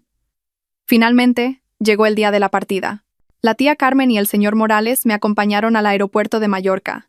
Para evitar sospechas, no viajaron conmigo. Todo en Suiza lo gestionará nuestra gente, me advirtió el señor Morales. Tú solo actúas según el plan, y en cuanto tengas el cuaderno, contacta con este número de teléfono. Te llevarán a un lugar seguro. Isabella, ten cuidado. La tía Carmen me abrazó con fuerza, con la voz entrecortada. Recuerda, nunca estás sola. Pasé por el control de seguridad sin mirar atrás. Mi corazón estaba apesadumbrado, pero lleno de determinación. Este viaje no era solo por mí, sino por mi madre, mi padre, la tía Carmen y todos los que se habían sacrificado por mí. Tras un largo vuelo de más de 10 horas, llegué a Ginebra, Suiza. La ciudad junto al lago me recibió con un aire fresco y claro y una belleza que calmaba el alma. Pero en mi corazón se libraba una guerra silenciosa. Siguiendo las instrucciones, fui al banco y pasé sin problemas los procedimientos de identificación. Cuando la pesada puerta de acero de la caja fuerte se abrió, sentí que mi corazón se detenía. Dentro, sobre una tela de terciopelo, descansaba impecablemente un cuaderno con tapas de cuero negro. Era ese. Cogí el cuaderno con manos temblorosas. Sentí el peso de la historia, el peso de la verdad y el peso de la sangre y las lágrimas. No lo abrí de inmediato, sino que lo guardé con cuidado en un compartimento secreto de mi bolso. La mitad de la misión estaba cumplida. Salí del banco sintiéndome como si me hubiera quitado un gran peso de encima. Pero justo cuando puse un pie en la acera, un presentimiento siniestro me invadió. Sentí que alguien me observaba. Eché un vistazo rápido por encima del hombro. Al otro lado de la calle, un hombre con una gabardina negra y un sombrero de fieltro que le cubría la mayor parte del rostro estaba apoyado en una pared, mirándome fijamente. Un escalofrío me recorrió la espalda. Me habían encontrado. Me habían seguido hasta aquí. Aceleré el paso, tratando de mezclarme con la multitud. Pero el hombre también comenzó a moverse, siguiéndome con tenacidad. ¿Quién era ese hombre oculto? ¿Y qué quería de mí? ¿Podría salir de aquí a salvo con el enorme secreto que tenía en mis manos? Mi corazón latía como un tambor de guerra en mi pecho. La hermosa ciudad de Ginebra se había convertido en un instante en un lugar lleno de peligros. Agarré con fuerza la correa de mi bolso, donde estaba el fatídico cuaderno, y caminé lo más rápido que pude entre la multitud. No me atreví a mirar atrás, pero podía sentir claramente la mirada del hombre de la gabardina negra clavada en mi espalda. ¿Quién era? ¿Un hombre del presidente? ¿Cómo me había encontrado tan rápido? ¿Había alguna falla en el plan de mi padre? ¿O había un traidor en nuestro bando? Un torbellino de preguntas terribles se arremolinaba en mi cabeza. Pero no era momento de pensar. Lo más urgente era deshacerme de él y llegar al lugar seguro acordado. Fingí entrar en una tienda de souvenirs, y mientras caminaba entre las estanterías, eché un vistazo rápido al exterior a través del cristal.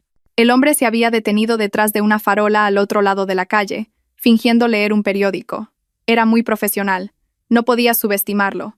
Se me ocurrió una idea. Tenía que crear una distracción.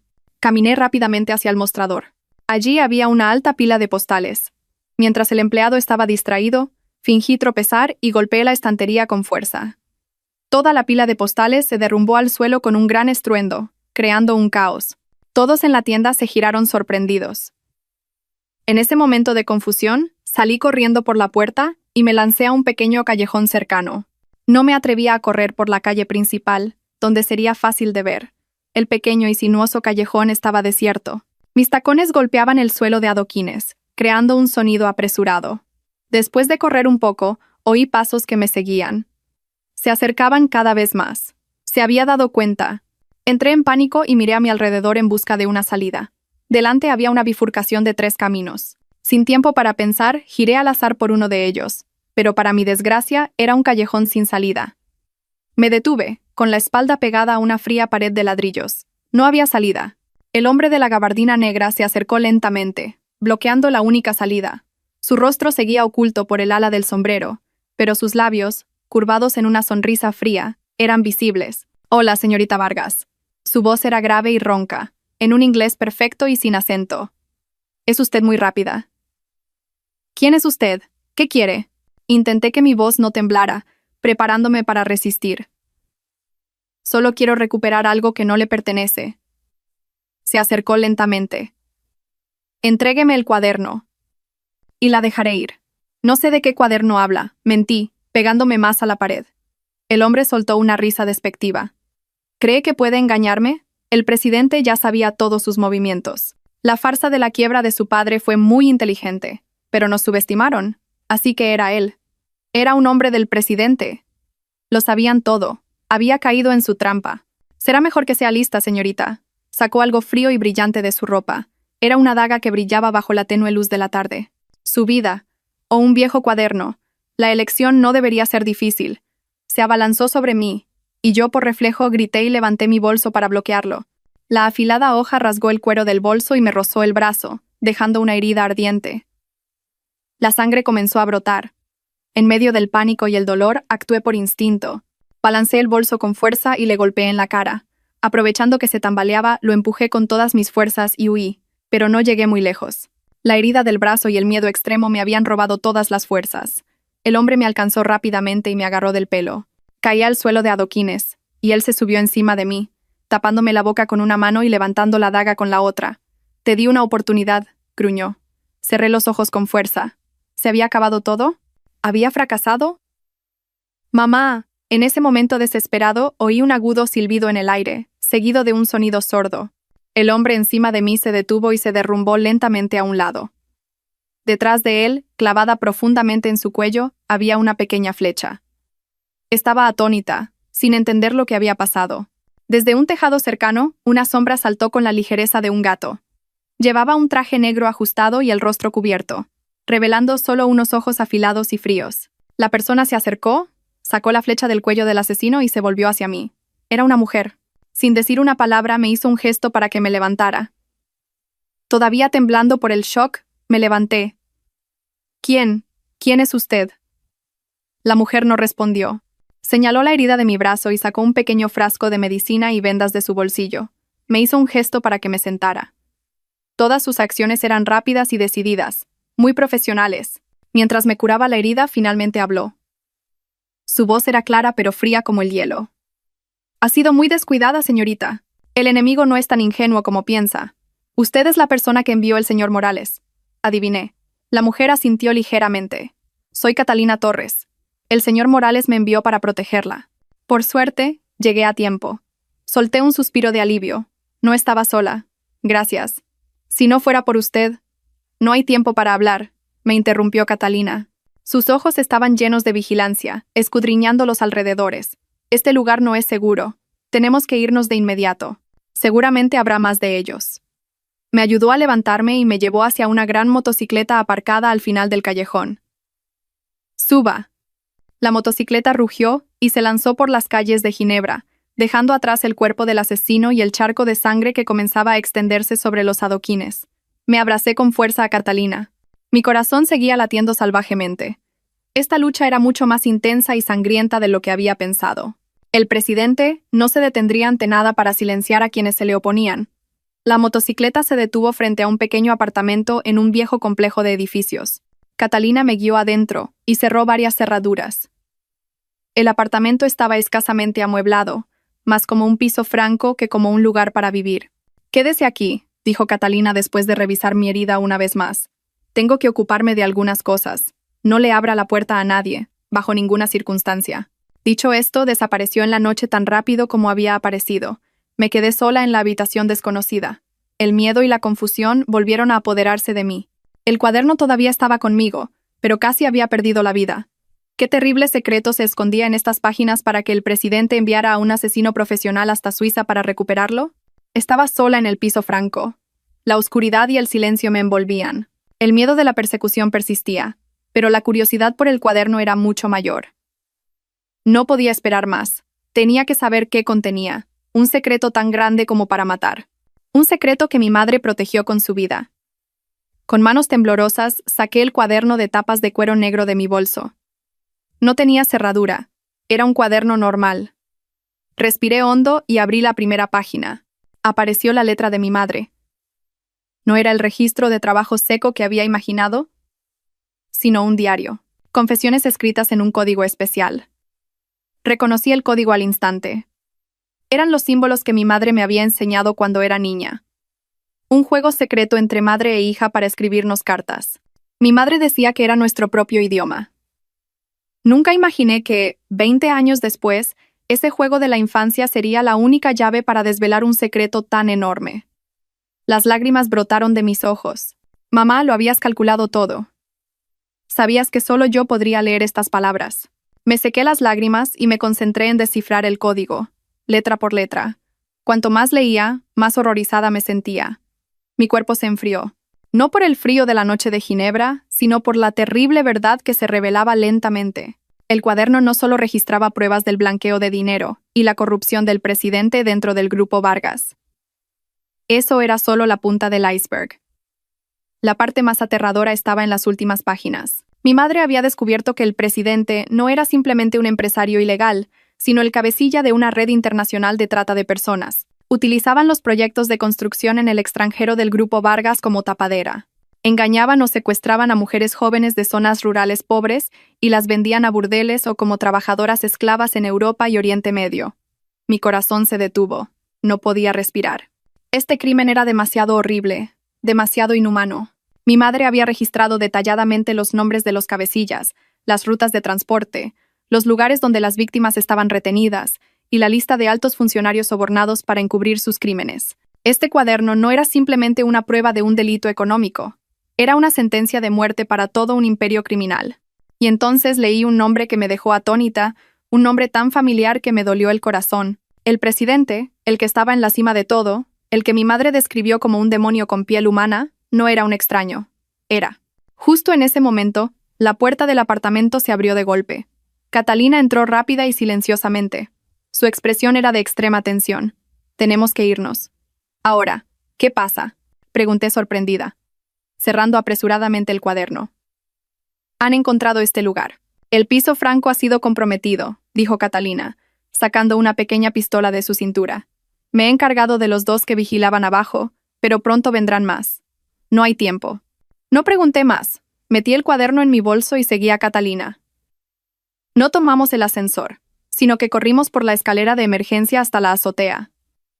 El viento nocturno en la azotea era cortante. Abajo, a lo lejos, comenzaron a oírse las sirenas de la policía. ¿La policía?, pregunté sorprendida. Los llamé yo, respondió Catalina brevemente. Es la única forma de crear una distracción y darnos una oportunidad de escapar. Me llevó al borde de la azotea. Allí, una cuerda estaba atada a una robusta chimenea. Baja. Rápido. Miré hacia abajo. Parecía tener al menos 20 metros de altura. Estaba oscuro. Nunca he hecho esto. Tengo miedo. ¿No hay otra opción, señorita? La voz de Catalina se volvió firme. Confíe en mí. Me puso un arnés, enganchó un mosquetón a la cuerda y sin la menor vacilación, me empujó desde el borde de la azotea. Grité, mi cuerpo cayendo al vacío. La cuerda se tensó bruscamente, y la fricción me quemó las manos, pero no había tiempo para tener miedo. Apreté los dientes, y siguiendo las instrucciones de Catalina, me deslicé lentamente hacia abajo. Cuando mis pies tocaron el suelo del pequeño callejón detrás del edificio, Catalina también aterrizó ligeramente. Cortó la cuerda y me arrastró, corriendo como locos. Desde la azotea comenzaron a oírse disparos, y las sirenas de la policía se acercaban cada vez más. Una persecución sofocante comenzó de nuevo. Corrimos por las calles desiertas de la Ginebra nocturna sin saber a dónde íbamos. ¿A dónde vamos ahora?, pregunté jadeando. Al único lugar seguro, respondió Catalina, escudriñando constantemente los alrededores. Me llevó a una vieja y aparentemente abandonada estación de tren. Saltamos una valla de alambre y entramos. Era un espacio amplio, oscuro y espeluznante. Catalina silbó una extraña melodía. De la oscuridad salió una sombra. Cuando se acercó, bajo la tenue luz de la luna que se filtraba por una ventana rota, no podía creer lo que veía. El hombre llevaba un viejo mono de trabajo. Su rostro estaba demacrado y su barba descuidada, pero su mirada seguía siendo fuerte y familiar. Papá, balbuceé. El hombre era mi padre, el presidente Alejandro Vargas. ¿Cómo? ¿Cómo estás aquí? Corrí, y lo abracé con fuerza. No entiendo nada. Mi padre me abrazó con fuerza, su voz ronca por la emoción. Lo siento, Isabella. Tenía que hacerlo así. No había otra manera. Catalina se quedó en silencio a un lado y se quitó la máscara que le cubría el rostro. Debajo de la máscara había un rostro hermoso y frío, pero que contenía una historia compleja. Directora Catalina Torres. Me quedé atónita una vez más. La guardaespaldas llamada Catalina, de la que una vez sospeché, era en realidad la directora de operaciones del Grupo Vargas, Catalina Torres. Hola, jefa de equipo Isabella. Catalina asintió ligeramente. Una rara sonrisa cruzó sus labios. ¿O debería llamarla señorita Vargas ahora? Mi mente se quedó completamente en blanco. ¿Qué estaba pasando? ¿Por qué mi padre y la directora Torres estaban aquí, con este aspecto?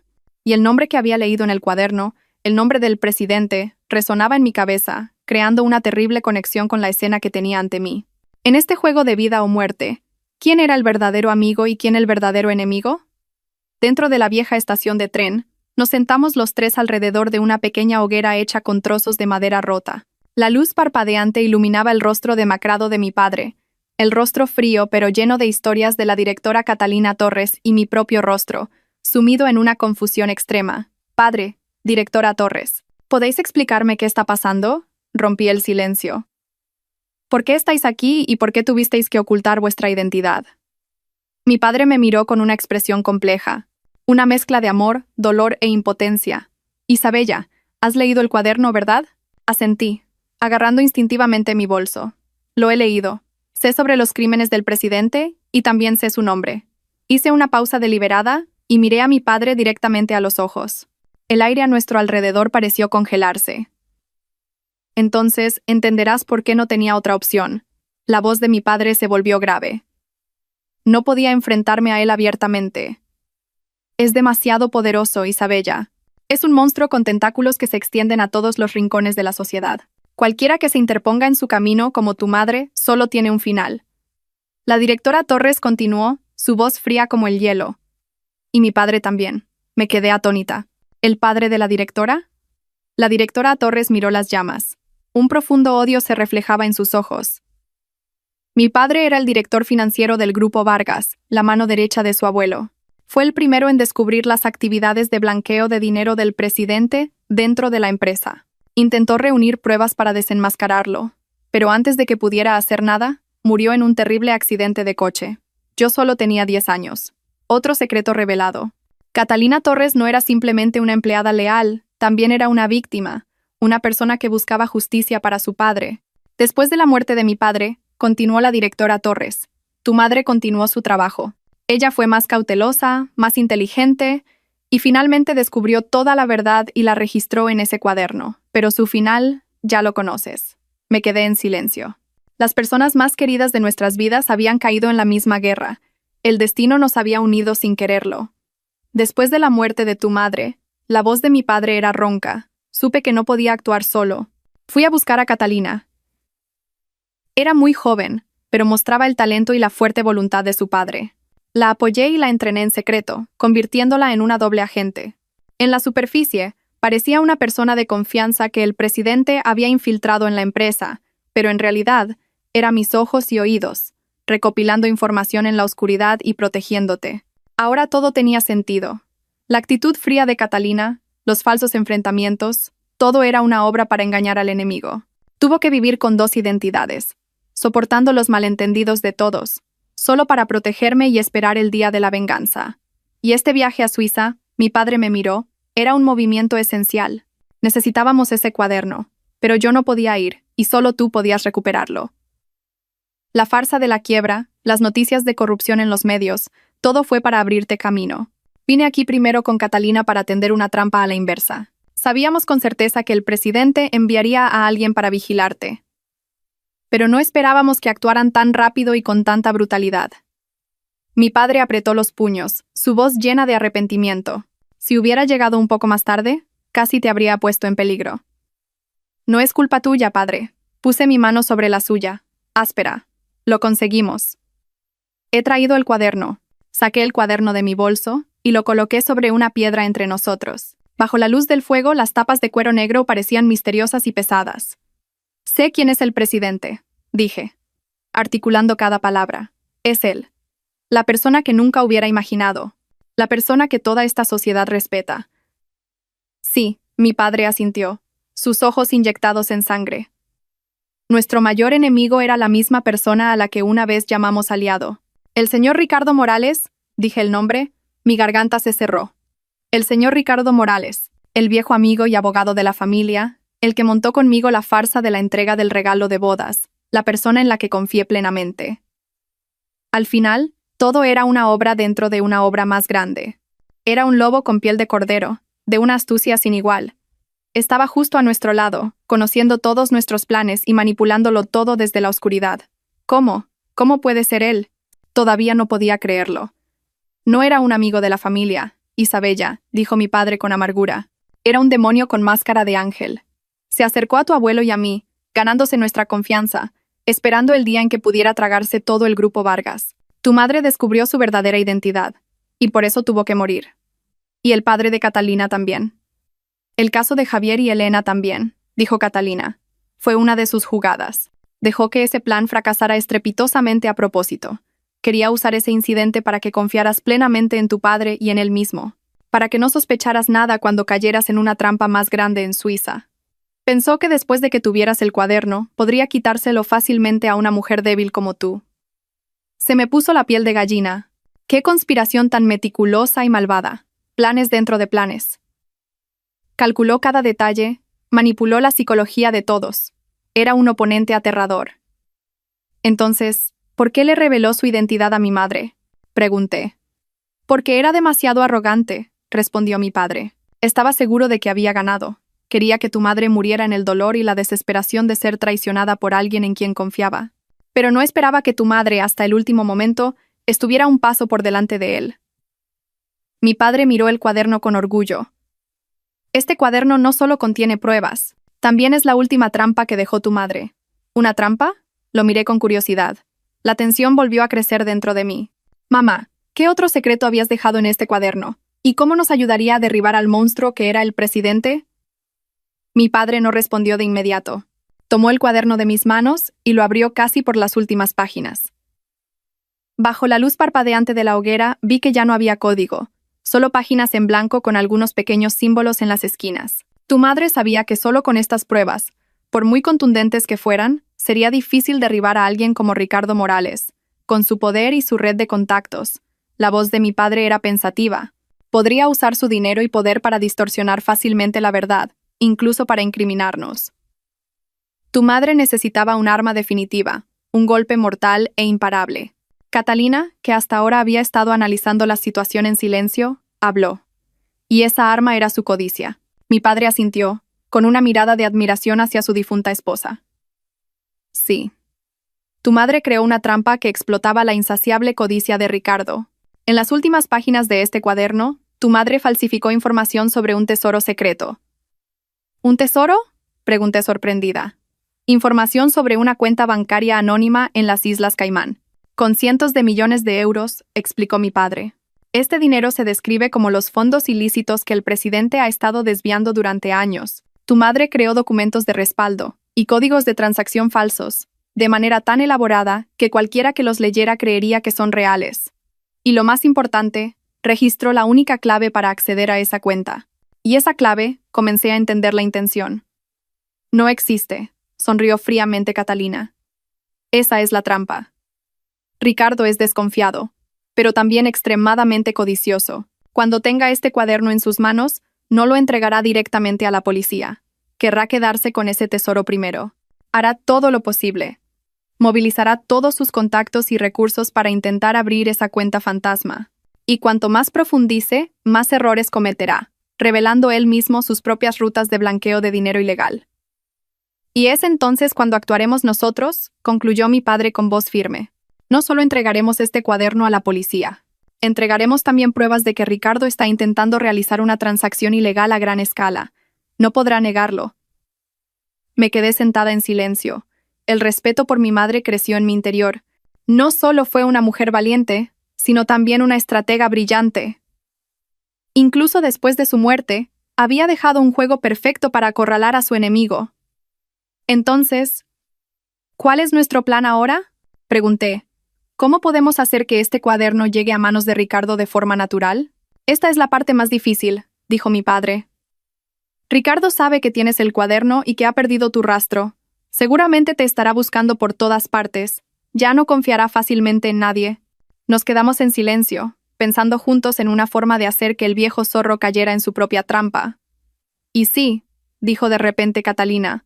Un brillo agudo apareció en sus ojos. Hacemos que él mismo lo robe. Mi padre y yo esperamos a que explicara más. Ricardo cree que soy su espía. Comenzó a explicar Catalina su plan. Pronto se pondrá en contacto conmigo para saber la situación. Le informaré de que, tras la persecución, Isabella está completamente aterrorizada, hasta el punto de no confiar ni en su propio padre. Le diré que se esconde sola, abrazada al cuaderno como si fuera un tesoro. Luego, continuó, dejaré caer información sobre una cita secreta. Le diré que he convencido a Isabella para que me entregue el cuaderno en un lugar seguro. A cambio, le he prometido ayudarla a escapar al extranjero. El lugar será uno donde él pueda emboscarme fácilmente y arrebatarme el cuaderno de las manos. Pero eso es demasiado peligroso para ti, dije preocupada. Podría matarte para silenciarte. No lo hará, Catalina negó con la cabeza, confiada. Le diré que he fotografiado las páginas más importantes del cuaderno como seguro. Si me pasa algo, esa información se enviará directamente a la Interpol. No se atreverá a hacer un movimiento precipitado. Solo querrá recuperar el cuaderno en silencio. Era un plan muy arriesgado, que ponía a Catalina en una situación de vida o muerte, pero al mismo tiempo, era el único plan viable en ese momento. Mi padre lo pensó durante un buen rato y luego asintió. De acuerdo, hagámoslo, pero tenemos que prepararnos a fondo. Debemos instalar todo el equipo de grabación de audio y video en el lugar de la cita con antelación. Las fuerzas policiales internacionales también deben estar posicionadas a distancia. Solo tenemos una oportunidad. No podemos fallar. El lugar de la cita se fijó en una vieja iglesia en una colina solitaria a las afueras de Zúrich. La hora, 2 días después, al atardecer. Todo estaba listo. Miré a Catalina, una mujer de mi misma edad que llevaba una misión mucho más pesada que ella misma. Catalina, gracias. Ella solo me dedicó una sonrisa suave pero firme. Por mi padre y por tu madre. 2 días después, al atardecer, desde un escondite en la colina de enfrente, observaba con unos pequeños prismáticos cada movimiento en la vieja iglesia. Mi corazón latía deprisa, mis palmas estaban sudorosas. Mi padre estaba a mi lado, tenso como la cuerda de un arco. Las fuerzas policiales especiales ya se habían escondido en el bosque circundante, listas para actuar. A la hora acordada, Catalina llegó en coche. Se bajó, llevando un maletín de cuero negro que contenía el cuaderno. Entró sola en la iglesia. 5 o 10 minutos pasaron en un silencio sofocante. No había movimiento. Me sentía como si el corazón me ardiera. ¿No vendría Ricardo? ¿Habría sospechado algo? Pero entonces, una limusina negra sin matrícula se acercó y se detuvo frente a la puerta de la iglesia. La puerta del coche se abrió y la persona que bajó no era Ricardo, sino una figura increíblemente familiar. Alta y delgada, con el pelo canoso y una sonrisa amable. Era mi tía Carmen. A través de las lentes de los prismáticos, la figura de la tía Carmen era nítida. Había desaparecido la expresión de preocupación y miedo que tenía cuando la conocí en Mallorca. En su lugar había una calma fría y aterradora. Llevaba un elegante traje negro y su porte emanaba autoridad. No estaba sola. Detrás de ella la seguían 2 guardaespaldas altos e inexpresivos. «Tía Carmen», dije en voz alta confundida. «¿Por qué? ¿Por qué tú?» Mi padre, a mi lado, se quedó petrificado. Vi cómo sus manos se cerraban en puños, las venas marcadas. No dijo nada, pero sentí una enorme ola de conmoción y dolor dentro de él. El traidor, el que nunca hubiéramos imaginado, era la persona más cercana. La tía Carmen y sus 2 guardaespaldas entraron en la iglesia. Ajusté apresuradamente los prismáticos, tratando de mirar dentro a través de las viejas vidrieras. La tenue luz del atardecer no permitía ver todo con claridad, pero pude distinguir las siluetas de Catalina y la tía Carmen de pie, una frente a la otra. Estaban diciendo algo. Si tan solo pudiera oír. ¿Qué verdad se estaba revelando allí dentro?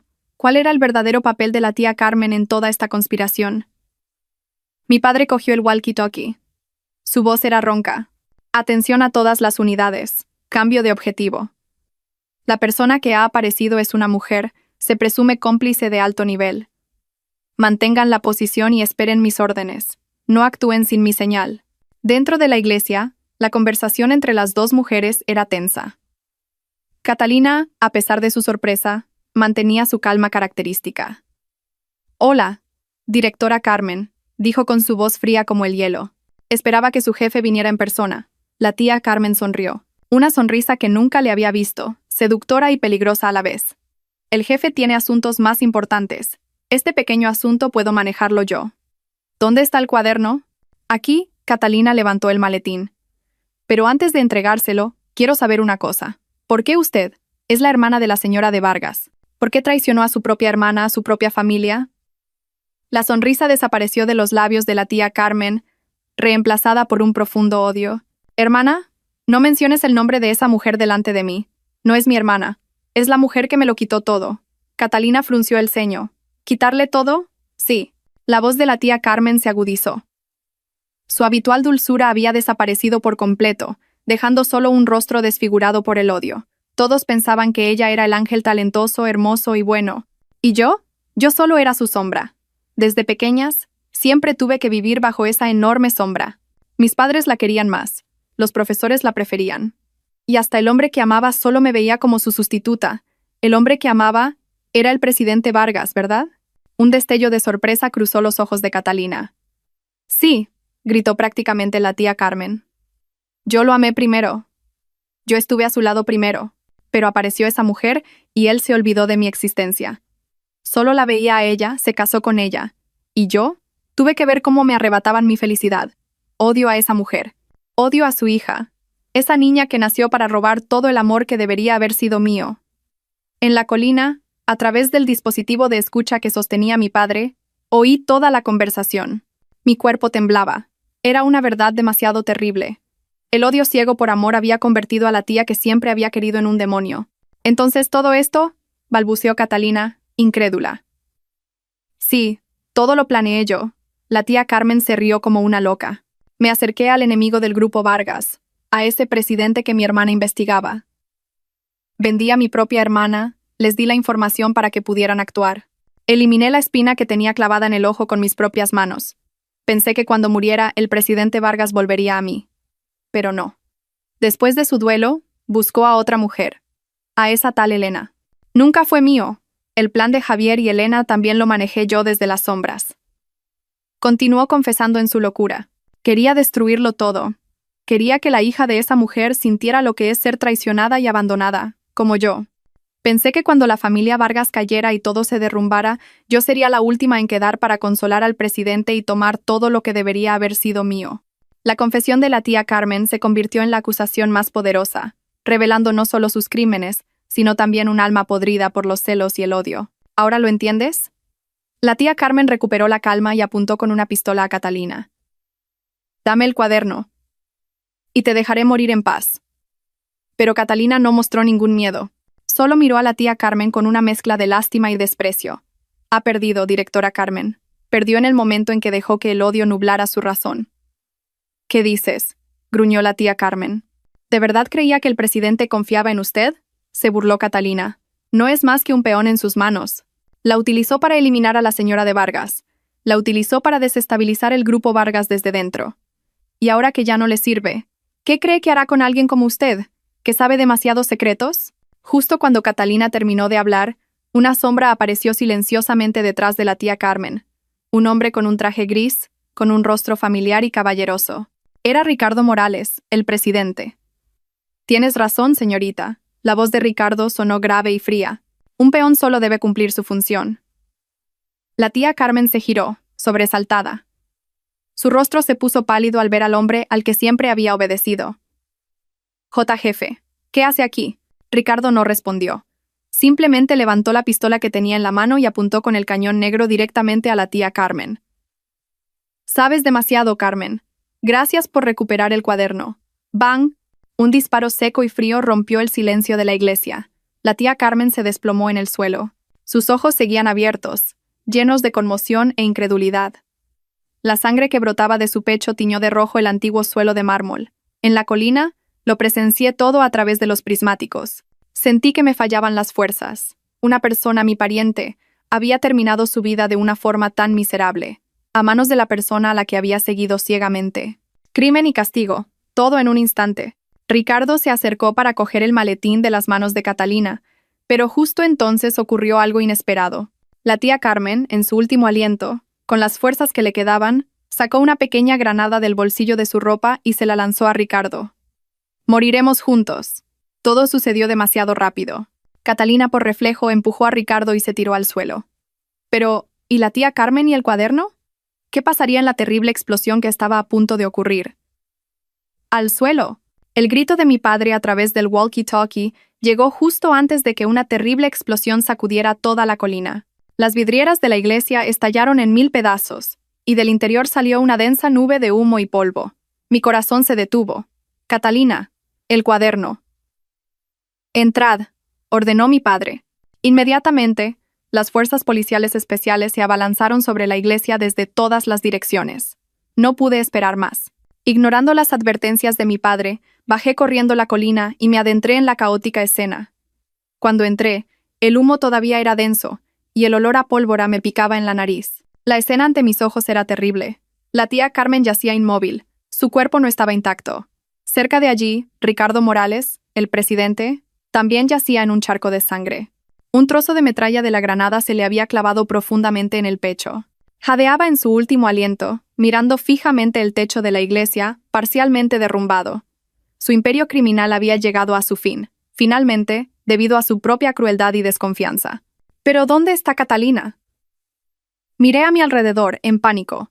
«Estoy aquí», se oyó una voz débil debajo de un montón de bancos de madera. Varios policías y yo corrimos a levantar los pesados trozos de madera. Catalina yacía allí, cubierta de polvo. Una de sus piernas estaba atrapada bajo una gran viga, sangrando profusamente, pero en su mano todavía sostenía con fuerza el maletín de cuero negro. A pesar de sus graves heridas, no había soltado nuestra arma más importante hasta el final. «Catalina, ¿estás bien?», me arrodillé, llorando. Catalina esbozó una sonrisa cansada pero satisfecha. «Estoy bien. Hemos ganado, Isabella». Dicho esto, perdió el conocimiento. Los paramédicos llegaron rápidamente y sacaron a Catalina de los escombros para llevarla al hospital. Tomé el maletín de su mano. Sentí el peso de la justicia y el peso del sacrificio. La guerra había terminado. El presidente y la traidora habían pagado por sus crímenes. Gracias al cuaderno, la prueba decisiva, su organización criminal fue completamente desmantelada poco después. Numerosos altos funcionarios y personas relacionadas fueron arrestados. Fue un verdadero terremoto que sacudió los cimientos de la política y los negocios.